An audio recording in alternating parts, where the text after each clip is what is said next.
Hey guys, and welcome to another episode of my Trove Let's Play series. Today on the Candy Barb, once again, even though he's level 30, I do finally have his class gem.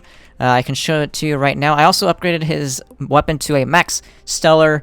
I'll be having a stellar forging guide coming pretty soon. I also made the Everdark guide. Actually made an Everdark guide last night, which I did upload to YouTube, but good thing I proof watched my videos because right when I uploaded it and I watched it over, the footage was black, because apparently the footage corrupted while it was rendering, and I had already permanently deleted it after I made the video, because I thought it was, it was done, it was fine. So, I'm gonna have to wait till next week to do my Everdark guide, because I want to show you, me getting a Clash Gem key in the footage, because I'm not the kind of person who's like, you can get a Clash Gem key from the Everdark. I'm not going to show you, but you could.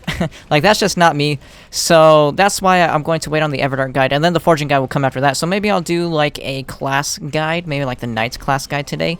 We'll see about that. I also want to do the class guides, in order of when the class actually came out. So it's kind of the order of the classes. So, Knight, Gunslinger, so on and so on, Fae, what was it next? Ice Age, Candy Barb, all that. Or Dracolite Candy Barb. So that's how I'll be doing that. But for the Candy Barb, like I said before I got off track, here is his Clash Gem. It's called Scoop and Gloop. Sugar Crash now leaps straight up and crashes down, vacuuming enemies towards you and applying a brief snare.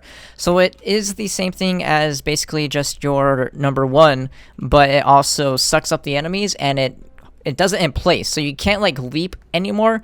Right now, if I leaped, I would just go straight down, because it goes straight up and then straight down, which in my opinion is better. I know people leaped for traveling and stuff like that, but honestly it was so laggy that it didn't make too much of a difference in the first place compared to wings. But so here it is. This is what you want to do for the most part, though. If you're a tank, you just want to hold it down. It doesn't cost energy. You can't do anything while doing this. But if you were a tank, you'd be holding the mobs there while your group, kills them. So you're basically an infinite revenant at this point. So I'm gonna hold these guys for him just to show you that's how it would go. So you see how they couldn't hit him at all. That's how it is in Ultras, but for the most part, you're not going to be using it for normal use because it does less damage than your right-click, and it also doesn't heal you. So for the most part, the Clash Gem doesn't really make a huge difference for the class.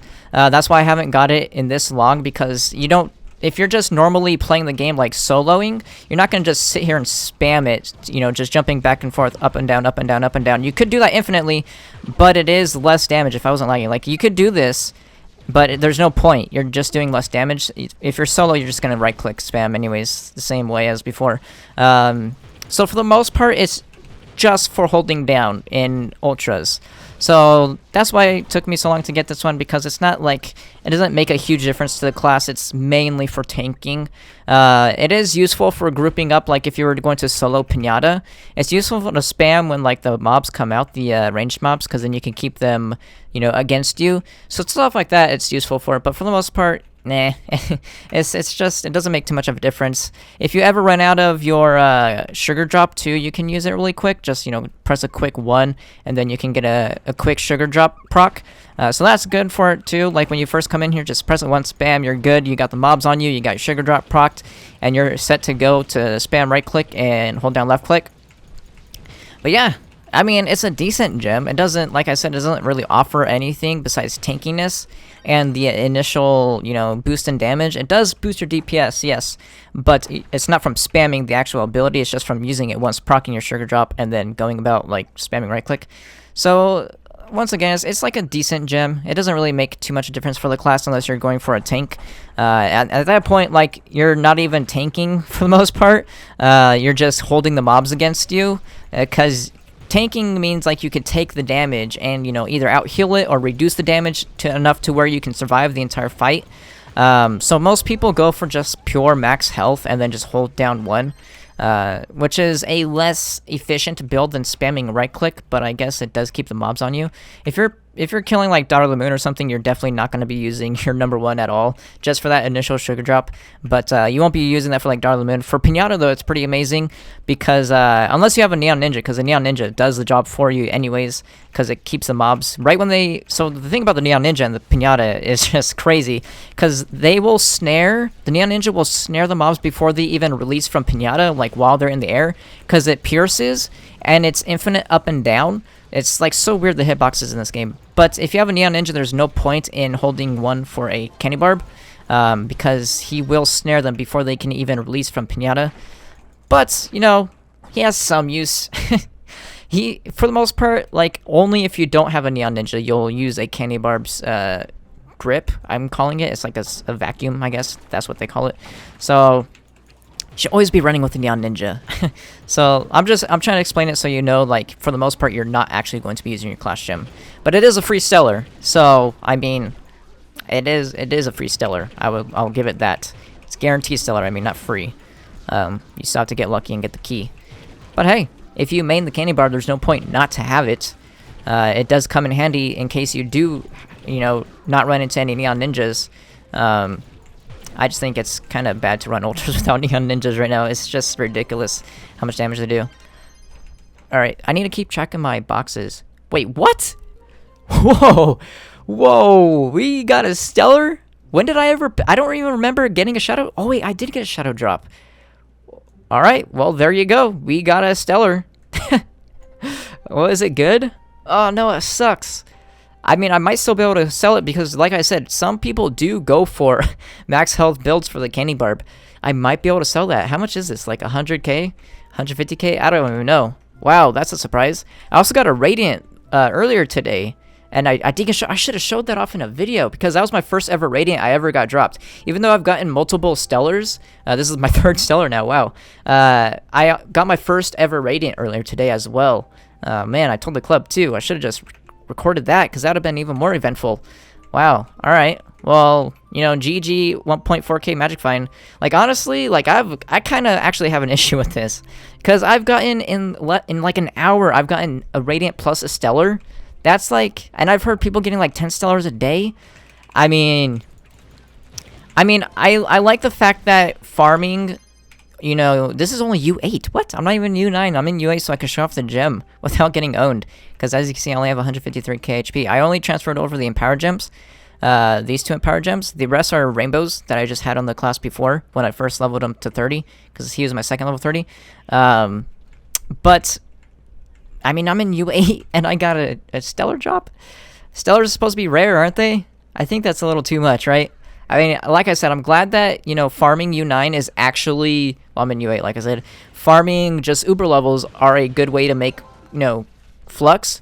Because people were saying, like I said, people said that they can get like 10 Stellars a day if they farm enough. Which is about on par with flipping the market. It's not as good as flipping the market, but it's on par. So not only are you getting your dust, but you're also getting on par Flux with actually flipping the market, which is so, you know, amazing. So I am glad that that's a thing, because people that don't know how to flip the market can now actually make Flux and not complain anymore. But, I mean, they're supposed to be Stellars, man. What's the point? Like, it's like, hey, you got full Stellar? Oh, me too. I got like 10 sets of full Stellar. Like, that's what it's gonna eventually become with this much Magic Find. Oh well, I mean, it makes the player base happy, right? I just find it as a little bit, I mean, I'm not complaining, but I find it a little bit of an issue to, you know, just hand out Stellars like that. I mean, obviously not everyone gets 10 Stellars a day. It is still, at the end of the day, RNG, and Magic Find is a diminishing return. I think it's after 700 it starts diminishing, so the more you get, the less you get out of it. But, I mean, I definitely noticed a difference when I doubled it. Like, I've gotten basically 2 rare drops in an hour. Oh well, I mean, we'll leave it at that, because the more I complain about it, the more people are going to hate me, because, I mean, they love it. I just, as a player that knows how to make Flux, it's not a good idea. Oh hey, this person's my fan. Cool. I'm in offline mode right now because I want to show off the gem. And if I have like a million people on me, I won't be able to show off the gem. That's why I go in offline mode when I make my Let's Plays. Because I just don't want the video like being interrupted. It's not, again, like, after I make the video, I go back online. Just when I'm making the video, I go offline. So that way, you know, I can show off the gems, or I can show, you know, the things that I need to show in a patch notes video or something like that. It's nothing personal. Just, you know, takes away from the video. So there's a challenge, but I did want to go until I got 35. That's what I was going to show you guys in the first place before I even noticed the Stellar. I'm trying to go for 35 boxes so I can just, you know, I don't have to come back to U8. Because I like, you know, opening up the boxes with the bar. I don't like wasting karma. Because if I open up 15 boxes and I never come back to UA, I feel like that's a waste of a karma bar. Because I'm only 20 boxes away and I get a guaranteed rare drop. So that's, I don't know, it's just an OCD thing, I guess. So we're gonna go to 35 boxes. I don't know how long that's gonna take, and then we'll be good from there. Nope, no stellar drop this time. I'm just looking out for stellars now. Jeez. It's like, is this a stellar drop? Is this a stellar drop? I still have never seen one on the ground. I found 3 stellars and a radiant, and I've never seen one on the ground. That would just surprise me whenever I open up my inventory. So that's, we need to look at our drops before we pick them up. So that way I can notice it on the ground. It is the same effect as a shadow drop. Like, I already know that for a fact because I've seen screenshots of it. But, and I've never ever seen anything besides, the shadow thing. And I found 3 stellars, so that's how I also know. Can confirm it's a shadow visual effect because they're all like tier 9 rarity. That's what they're in the coding for. That's why the mod that I use highlights shadows, radiants, and stellars the same way because they all have the same visual effect coding. But yeah, we need to find one on the ground so I can see what it looks like. It's probably like yellow text, and the radiant's probably like white text or something. I don't know. We need to kill that, man. We're gonna go back. I'm gonna remember that boss and we're gonna go back and kill it. Because we're in U8, so, I can actually kill it very quickly. I haven't procced any flasks either. My flasks only procced when I was tanking or holding the mob down to me. Which is weird, because I only have 150k HP. Because I purposefully did not want to switch all my gems over, because I'm actually a little bit out of flux. Like, I have a lot in the... should I show you guys? I have a lot of things in the marketplace. Like, I have about 3 mil in the market, but... You got a little sneak peek. But, whoops. That was the one that we couldn't get to. What was I gonna do? Oh, yeah, you. We're gonna kill you. But, yeah, I also crafted up the Stellar, which was about, like, 300k or something to craft it up. Wait, it's like 50k plus... It's about 170k to craft a Radiant to a full Stellar. So, I did that 170k, plus I have about 3 mil in the market, so I'm kind of, like, out of pure flux. So, I don't have much to, like, switch over gems and stuff. I just need to wait for stuff to sell in the market. So, instead of undercutting me like crazy, why don't you guys buy the stuff that you just saw in the market, please? I'm just kidding. It'll eventually sell. The patron prices freaking dropped like crazy after patron got buffed. It's like the opposite of what's supposed to happen. But I guess, in a normal game, that's, prices are supposed to rise when something becomes available. But in this game... You can just buy everything with real life money. So when things get buffed, people just spend a crazy amount of money on the store. So try and get their fix. But that means prices actually drop because people are like, oh, Patreon's getting buffed. Let me just spend $20, get a couple Patreon passes, and then post them to market, make some flux out of this buff. But they actually end up dropping the prices, which is counterintuitive. But that's what happens when you have a game where you can actually buy everything with money. If this was WoW and Patreon got buffed, that thing would have, doubled in price. That's like a fact. Any game that doesn't allow you to purchase stuff for life money, it actually, works the way it's supposed to. But in this game, you can just flood everything with life money. Which kind of sucks because I had a couple patron passes waiting. And, well, they dropped in price from what they originally were. They were 300k, now they're like 250k. So, I'm gonna wait, though. I'm gonna wait. Because I did buy them for 300k. Yeah, they're 250k. Jesus. Why? Why spend money on the game just to make flux? It's so easy to make flux without spending money. Ugh. It's actually easier now because you can get stellars like crazy. So, like, no. I'm so sad because my patron passes are gonna sit there for like another month before they rise back in price when everyone forgets, or when all the money gets used up from people actually using the patron passes, not actually selling them. Oh well. Oh, another person noticed me. Let's say hello. Hello. All right, where are the two? Oh, someone already came in here and did them all. All right, so let's go up and around. 35 dungeons actually takes a while when you don't want to shot the bosses. I think this person is he's like lagging like crazy. Chris Hall's play. I think he's like one-shotting the bosses. I haven't been paying attention. I'm just running in there and spamming right-click without using my potion, so I'm doing like no damage. Spam right-click. I mean, I do decent damage. What is that, like 3 mil? Or is that 300k? That's 300k. Oh god. I'm used to my Neon Ninja critting for like 200 million with every right click. Oh god. Oh well. I mean, like I said, I purposefully did not switch the gem over. Gems. I'm also using Magic Find on my hat now. I switched it from max health to Magic Find, for anybody wondering. But I left it at a 0 star, so I can get like another 30 Magic Find from that or something.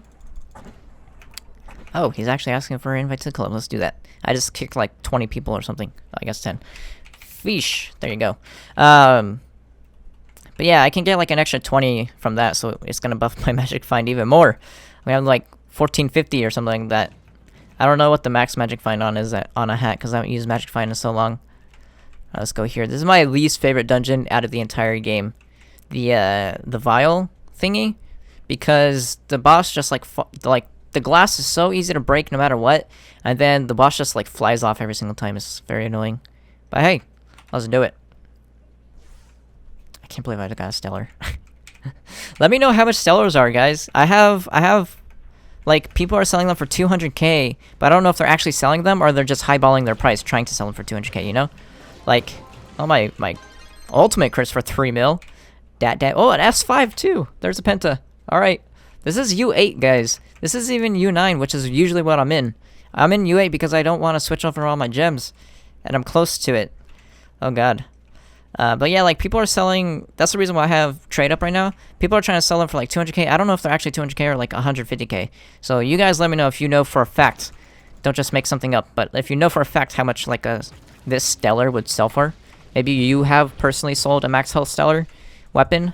Let me know. Because, you know, I don't know the prices, to be honest. I'm never in trade chat if you watch my videos. I need help. I also need someone to actually buy it, you know, so, you know, if someone has 150k, 200k, you know, you want to buy this? It's the best stellar in the world, guys. You'll use this on every single class. Buy it from me. I'm just kidding, you'll probably never use this. It's gonna be so hard to sell. Alright, so let's go up. This should give us a bit of boxes. This will get us to like 30 boxes, then we'll only need 5 more dungeons. Sorry if this is taking a while. This is like my first time I'm testing out like doing 35 dungeons. And depending on how long this is, I can adjust how many dungeons I do in the next episode. I had something planned for another Let's Play video, but I forget what it was, to be honest. So probably tomorrow we're going to get back into the challenge videos. That's not it. Gotta go up. Alright. They're getting shadow drops like crazy. Me too, man. You got your first S5 drop today? I just got one too. That was my last shadow drop. I guess I'm in, like, good luck right now. Oh, another. That's S1. I shouldn't even pick up S1s anymore. Like, I have enough flux to just buy eyes if I need them. But oh well, I'll keep them anyways. Because then I'll get confused. I'm like, I'll miss, like, the number 2 or I'll miss, like, the number 5 eventually if I don't pick them all up. Where's this 3-star? Don't tell me he was down there at the castle. He was down there at the castle, wasn't he? Yes, he is. The one that I didn't check. Alright, where's the castle? Where was it? It's over here, right? Yeah, there it is. Alright, this is where he is, probably. Yeah, someone's flying down there. It always is this one. Yep. I knew it. Oh, look at, we can V all the way down. Get that buff. Alright, cool. This will put us at 30. And let's go north, because this biome to the left doesn't spawn anything. I think that's supposed to spawn like cornerstones, but I don't think I've ever found a cornerstone there. I remember when they showed off the mental power before it actually came out in one of their live streams. It was like an infinite amount of cornerstones. There was one like every two feet, but now they don't spawn them at all. So apparently something went wrong there, initially and after the fact. All right, let's kill this guy. Oh, yep. Forgot. That doesn't do anything. Oh, wow. Oh. He used his tank turtle. I was like, whoa, this thing blows up blocks like crazy. But it was his tank turtle. Let's see. Yeah, that doesn't do anything. It did like half block damage. The coincidences right now. Stellar? No. I'm just gonna keep opening my inventory. See if I can eventually get this started. Alright, let's proc potion. Bam! Missed the boss. But you know what? Doesn't matter. Because I'm getting carried anyways. How much physical damage do I have? 54k isn't bad. Like these resplendent gems have physical damage on all of them. They're all critical hit, critical damage, physical damage. That's why I have no max health. But they're resplendent. So if I had shadows at 8k power rank, like if I had 3 shadow gems, it would be more physical damage, I think, than all 6 of these. Just because of the way that the rarities work. Or maybe it's like 3 radiants would be all 6 resplendents put together. I don't know. I did the math one time, but I forgot. That was a long time ago. When I first started getting radiants. So that shows how long ago it was. The good thing about resplendents, though, is if you don't care about going to U9 and you just want to stay in U8, they only cost 100 flux to switch over. Oh, another. Oh, it's S1. As you can see, like if I try to pull this off, it's only going to cost 100 flux. And then when you get to Shadow, it becomes like 1,500 flux. So if you ever want to switch gems around, resplendents are actually good for that if you just want to stick to U8. But I don't think you can get to U9. Because I have a 25 stellar, a level 5 stellar, and a level 28 radiant, and I can't. So I don't know. Oh, this is going to be the last one right here. Alright, cool. And die! S1. Oh well. Well, that'll be it for this video. Again, I'm going to check out how long this video took, and I will adjust, you know, the future videos accordingly. Well, obviously, if my damage just, like, skyrocketed, then it'd be a lot faster as well if I just one-shot the bosses. But I'm using bad gems, as I showed. So yeah, if you guys enjoyed this video, make sure to give it a like. Again, probably going to be doing maybe a night guide today if I have any time. Everdark guide will be coming next week along with the Stellar Fortune guide, and tomorrow will probably be the challenge series because I don't remember. I remember I had a Let's Play video I wanted to make, but I can't remember what it was. So we'll figure that out tomorrow. You'll obviously see whatever comes out, and if you guys enjoy this video, make sure to give it a like, and I'll see you guys next time.